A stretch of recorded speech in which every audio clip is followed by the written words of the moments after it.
যেগুলো মোটরসাইকেল এখানে তোলা হচ্ছে গাড়িতে, সেগুলো মোটরসাইকেল কিন্তু অবৈধভাবে পার্কিং করার অপরাধেই কিন্তু এই মোটরসাইকেলগুলো এখানে গাড়িতে তোলা হচ্ছে এবং বেশ কিছু মোটরসাইকেলকে তারা কিন্তু প্রশাসনের পক্ষ থেকে জরিমানা করছেন এবং জরিমানা আদায় করে কিন্তু তাদেরকে পরবর্তী যে সাবধানতা, সেই সাবধানতা দিয়েই কিন্তু তাদেরকে মুচলেখা নিয়েই তাদের মোটরসাইকেলগুলো ছেড়ে দেওয়া হচ্ছে। সরাসরি আপনাদেরকে যুক্ত করেছি সাতমাথা। এখানে কিন্তু প্রশাসনের যে অভিযান, সেই অভিযানকে আপনাদেরকে দেখানোর চেষ্টা করছি।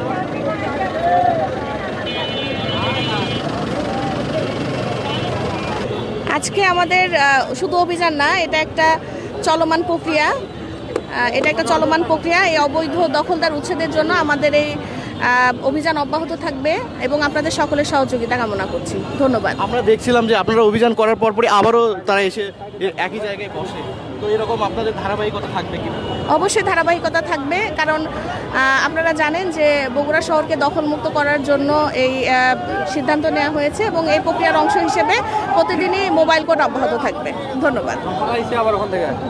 দর্শক, আমরা কিন্তু শুনছিলাম যে প্রশাসনের পক্ষ থেকে জানানো হচ্ছে যে এই যে অভিযান, সেই অভিযানের কিন্তু ধারাবাহিকতা তাদের অব্যাহত থাকবে।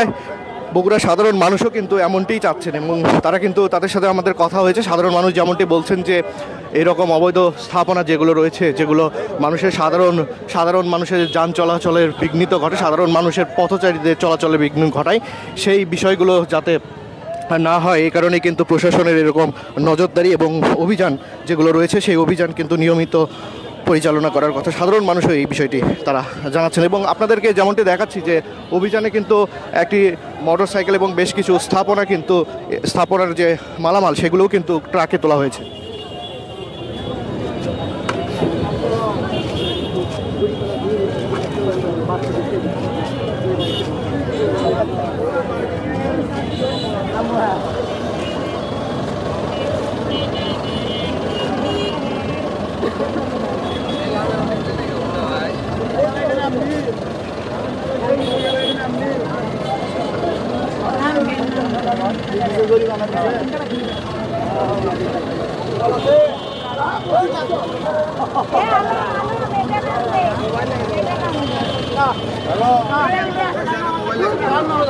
দর্শক, আপনাদেরকে যেমনটি দেখাচ্ছিলাম যে প্রশাসনের অভিযানে কিন্তু দোকানের যেগুলো অবৈধ দোকান ছিল, সেই অবৈধ দোকানের মালামালগুলো কিন্তু ট্রাকে তোলা হয়েছে এবং আমরা দেখছি যে সেই মোটরসাইকেল অবৈধ পার্কিং করার জন্য কিন্তু ট্রাকে তোলা হয়েছে এবং উৎসুক জনতার ভিড় আমরা এখানে দেখছি। তারা কিন্তু এই যে অভিযান, সেই অভিযানকে ঘিরে কিন্তু তারা ভিড় করেছেন এবং আসলে তারা জানার চেষ্টা করছেন এবং দেখার চেষ্টা করছেন যে আসলে কি চলছে এখানে।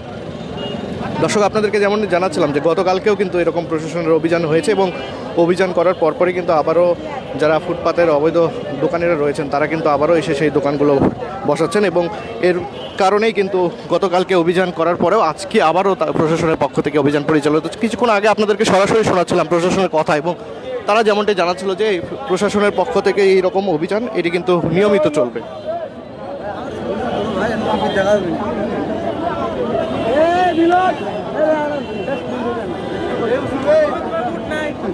বাইরে